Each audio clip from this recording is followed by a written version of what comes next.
Mr. President. Senator from Oklahoma. Mr. President, first of all, I think that Senators Thune and Nelson have done a great job of putting together the reauthorization bill for the FAA. It's something that should have been done some time ago, and we're hoping that the House will go ahead and, frankly, just adopt what we have or something close to it, because we're getting ready to do this. It is significant. I want to mention one other thing, though, that's happening that people may not be aware of, because this month, leaders from around the world are going to meet in New York City to sign the Paris Climate Agreement, an agreement that hinges entirely on President Obama's commitments to reduce emissions in the United States. Now, what he has done, he has said over in Paris, he said, we commit in the United States that we'll reduce our emissions of CO2 of somewhere between 26 and 28% by 2025. And of course, it's just not going to happen. But again, President Obama has three legacies, as his days are kind of numbered right now. And one of them is to take away people's guns. We all know about the Second Amendment rights. Every time there's something happens, they always try to restrict gun ownership. And he still wants to do that. He has three legacies. That's one of them. Closing Gitmo is another one. And the other one is trying to survive the global warming program that he has. And while the president's been working to solidify his legacy on global warming, he has chosen to ignore the reality that the United States will not keep his carbon promises. The document that will be signed on April 22nd, now that's Earth Day, will soon become another stack of empty promises on global warming. This has been going on now since 1997. While President Obama will issue a press release praising the signing of this historic event that he won't even be attending, that should give you a pretty good indication that he knows he's not going to be able to do this thing, because he's not even going to be there. And I want to make sure the international participants are warned now that the president's commitment lacks the support of his own government, and it's going to fail. There's no question about that. I can say it because history has already repeated itself, and I have been on the front lines dating back to the failed Kyoto Treaty of 1997. And for over 20 years, history is already repeating itself, and I've been on the front lines dating back to that time. Here's what happened in 1997. It's kind of interesting. When at that time we had President Clinton and Vice President Gore, and they went to the Kyoto Convention. And they came back, they signed the treaty, and they thought, oh, this is just great. Everyone's going to have to do cap and trade. And they got back here, and there was a little thing called the Byrd-Hagel resolution. It passed this body 95-0. And what did it say? It said, if you come back from with the Kyoto Treaty, and it does one of two things, we will vote against it. That's 95%, 95 members. At that time, there were 5 people absent that day. So they said, we will not do it. And the two things that they had were, number one, if it is an economic hardship on the United States of America, and number two, if you come back with a treaty that doesn't treat the developing countries the same as developed countries. In other words, if we have to do something in the United States that China doesn't have to do, that India doesn't have to do, that Mexico doesn't have to do, then we'll vote against it. And of course, they came back with something that violated both of those. So there was never any possibility that it was going to pass. And it didn't. We took up 4 cap and trade bills in the following 13 years.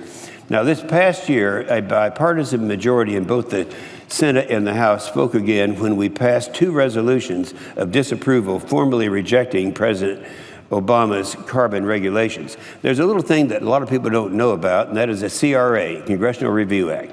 That means that if the president tries to do something that is against the wishes of the people, of the elected representatives, then you can pass a CRA, Congressional Review Act, that will reject the regulation.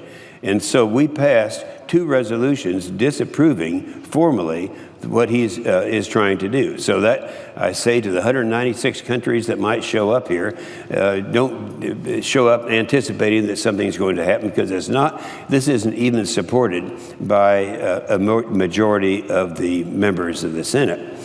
And Congress has continuously shown that the American people don't want the federal government imposing harsh penalties like cap and trade to address the highly contested theory of man-made global warming.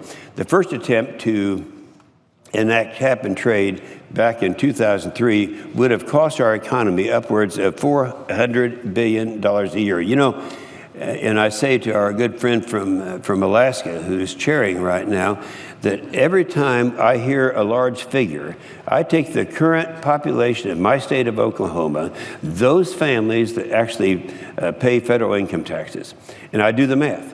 In this case, this would have cost in the neighborhood of $3,000 a family. And then, of course, as I'll demonstrate in just a minute, they would get nothing for that. So anyway, we had back in 2003 was the first bill that came up. It would cost, and this has not been contested, upwards of $400 billion each year. And the numbers aren't really much different than what the president is trying to do right now with his Clean Power Plan. Which is, incidentally, he's trying to do it through regulations because he knows it won't pass legislation. And so the Clean Power Plan is the centerpiece of the president's promise to the international community that the United States will cut greenhouse gases by, and what he claims to be, between 26 and 28% by 2005. Yet this plan, which attempts to do through regulation what the president was unable to do through legislation, stands on very shaky legal ground. Let's put that chart up here. Most recently, the Supreme Court joined the chorus in signaling to the president's efforts on climate change are dead on arrival. This is the United States Supreme Court. And so if you follow this as to what is happening as we go through to show that this is something that isn't going to happen, and I think we owe it to certainly 196 countries to let them know that nothing's going to happen once they get here. I think it's kind of nice if they all want to come. They ought to tour America and spend their money and maybe take old Highway 66 that goes down through my state of Oklahoma and see what America really looks like. I'd love to have them come. It's 196, but I just want to make sure that they know that nothing's going to happen in terms of the president's Clean Power Plan. Now, the Supreme Court dealt the president's legacy a major blow when it voted 5-4 in February. See that up there, 5-4, to block the implementation of Obama's Clean Power Plan while it is being litigated by over 150 entities, including 27 states, including Alaska and Oklahoma, who have actually said that they're filing a lawsuit to make sure that this does not happen. So we have 27, the majority of states in America, saying that not only do we not want it, but we are suing them to make sure it is not implemented. Some 24 trade associations and 37 electric co-ops, they're all filing these lawsuits. So the Supreme Court comes along and says, until these are resolved, we're going to stay this thing. This decision delays implementation of the rule until the next president and completely upends the Obama's Paris Agreement. Now, without the central component of his international climate agenda, achieving the promises he made in Paris were mere pipe dreams. Even with the Clean Power Plan, the United States would fail to meet 45% of the promised greenhouse gas emission reductions. Now, with the Supreme Court stay on these regulations, there could be even greater deficit. If the Clean Power Plan is overturned, the United States will miss the marker by 60%. And furthermore, the litigation on the Clean Power Plan won't get resolved until likely 2018. This means the regulations will be blocked for at least the next 2 years, as the chart shows. First, the 3-judge panel, this right here on June 2nd, on the D.C. Circuit, will need to hear the case, which will take place in June. The three-judge panel will issue a decision sometime this fall, and it will almost certainly be challenged with a request for an en banc review by the entire D.C. Circuit. Then the decision from an en banc panel won't come until months later, likely by the end of the year, as you can see on the chart. This decision will almost certainly be appealed to the United States Supreme Court. If the court decides to hear the case, a final decision is expected in late 2017 or 2018. The D.C. Circuit has already decided to delay hearing the case on the Clean Power Plant's sister rule on carbon controls for new power plants until after November, the November elections, and that's signaling a little appetite for allowing this to be an easy, quick legal review of Obama's carbon mandates. Similar to the Clean Power Plan litigation, is scheduled. Any decision on a new source rule, that's on new sources of power plants, it would likely be appealed to the Supreme Court with final decision expected in 2018. Critically, the new source rule is a legal prerequisite for the Clean Power Plan. So without the new source rule, there is no Clean Power Plan. The success of Obama's carbon mandates hinges not on just one, but two Supreme Court wins that will be decided well after he leaves office. He'll be long gone. And with a new administration needing to fill a vacancy next year on the court, who knows how that will impact or delay consideration of pending cases. We are clearly a long ways off from knowing the outcome of the president's carbon regulations. Now, you wouldn't know this when you hear the releases that came from Paris saying this has been a great success and all of that. And he makes the commitment as to what kind of reductions we're going to have when he in his own mind knew for a fact that that was not even a possibility. So we're a long ways from knowing the outcome of the president's carbon regulations written to help fulfill his pledge to the international community. But as I said, Obama will be long gone by that time. It's important for the 196 countries involved in the Paris Climate Agreement to understand what I'm saying. The Congress, the courts, climate experts, industry, all pointing to the same conclusion. President Obama's climate pledge is unattainable, and it stands no chance of succeeding in the United States. For the sake of the economic well-being of America, that's a good thing. And again, I'd say we still would welcome the 196 countries to come over here and enjoy America, but don't expect this to happen. A few countries have taken note, specifically China and India, two of the world's largest emitters of greenhouse gas, who are now second-guessing the legitimacy of Obama's commitments. The senior fellow at the Center for Policy Research in New Delhi told the New York Times that, and this is a quote, "The Supreme Court stay could be the proverbial string which causes Paris to unravel." Zhou Ji, the Deputy Director General of China's National Center for Climate Change Strategy and International Cooperation, also told the New York Times, he said, this is a quote, "Look, if the United States doesn't keep its word, why should they make so many demands on us?" And in another display of solidarity against Obama's climate agenda, I led 34 senators and 171 House members in an amicus brief filed in the D.C. Circuit arguing that the Clean Power Plan is illegal. The plan would cause double-digit electricity price increases in 40 states and have no impact on the environment. Further, these regulations would prevent struggling communities from accessing reliable and affordable fuel sources, which could eventually lead to poor families choosing between putting food on the table and even turning the heat on in the wintertime. Much of the focus of this past year has been the Clean Power Plan and the Paris Agreement that is reliant on its success. The administration has the power generation sector in its crosshairs. We know that. We know the Obama's war on fossil fuels. Fossil fuels are coal, oil, and gas. And I go back sometimes in my state of Oklahoma. If I don't have to be someplace in conjunction with my obligations with the Senate Armed Services Committee, I'm back in Oklahoma every weekend. And I go back and they say, they ask questions you don't hear in Washington.